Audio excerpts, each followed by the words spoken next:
जय हिंद दोस्तों, शाम के समाचारों में आपका हार्दिक स्वागत है। सबसे पहले हेडलाइंस में फिर बड़े दुख भरी बात कि सैनिकों पर फिर आफत, एक जवान शहीद और 3 लापता, वो भी आसमानी आफत। और दूसरी बात कहते हैं, हाँ जी दोस्तों, सैनिक की कॉम्बैट वर्दी के साथ छेड़छाड़ यानी उसकी नकली बिक्री। बड़े दुख की बात है, इतनी मुश्किल से वर्दी तैयार की और फिर ऐसे संदिग्ध पकड़े गए। आखिर कौन है ये लोग और कहां का है आशा? सबसे पहले बात करते हैं, बड़े दुख की बात है, फिर एक आसमानी आफत की बात करूंगा। जैसा कि अभी अभी खबर आ रही कि लद्दाख के माउंटेन कुन पर हिमस्खलन की चपेट में आई सेना की टुकड़ी, एक जवान शहीद 3 लापता। दोस्तों हाँ जी दोस्तों, 40 जवान की एक टुकड़ी जा रही थी, ट्रेनिंग कर रही थी। कहां का है? लद्दाख के माउंट कुन पर हिमस्खलन की चपेट में आने से भारतीय सेना के जवान की मौत हो गई, जबकि 3 लापता हैं जिनकी तलाश की जा रही। जानकारी के मुताबिक इस हादसे में जो जवान है उसका बॉडी रिकवर कर लिया गया है और लापता 3 जवान बर्फ में फंसे हुए हैं। इन लोगों की तलाश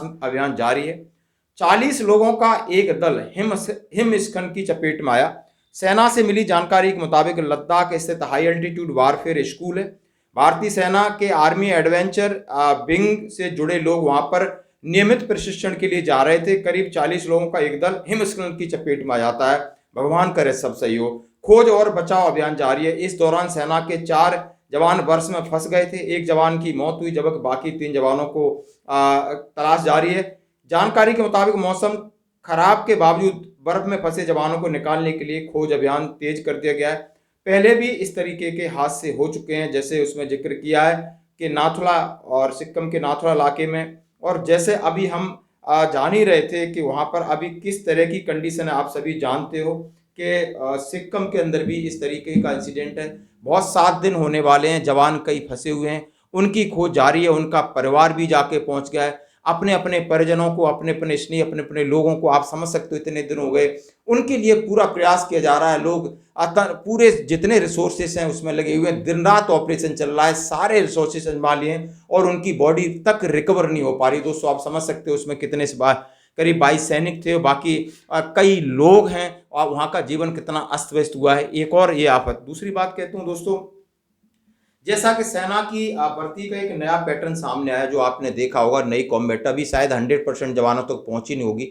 और उससे पहले ही 4 एक ऐसे, समझ सकते हो, ऐसे बंदे जो पोखरन, जैसलमेर पोखरन के पास एक गाड़ी मिलती है, उसमें 100 वर्दी के सेट हैं, जूते हैं, बेल्ट है, सब कुछ मिल जाते हैं। और आर्मी की इंटेलिजेंस विंग जो आर्मी एरिया में घूम रहे थे उन्हें पकड़ती है, दबोचती है, पुलिस के हवाले करती है। जब पता किया गया ये सूरतगढ़ से लेके आए हैं, ये आप फेक बिक्री करने के चक्कर में, तो आप देख सकते हो क्या ऐसे लोगों को सजा नहीं मिलनी चाहिए? तो आर्मी की वर्दी के बिल्कुल हाथ धो के पीछे पड़े। कोई भी है, प्राइवेट सिक्योरिटी एजेंसी है, कुछ भी है, अभी बिजली घर में लोग काम करने वाले सेम पैटर्न पहन के घूम रहे हैं। ऐसा क्या सरकार के पास ऐसी कोई व्यवस्था नहीं है, कोई ऐसा मैकेनिज्म नहीं है? कम से कम बाकियों को तो छोड़ो, आर्मी को तो बख्श दो।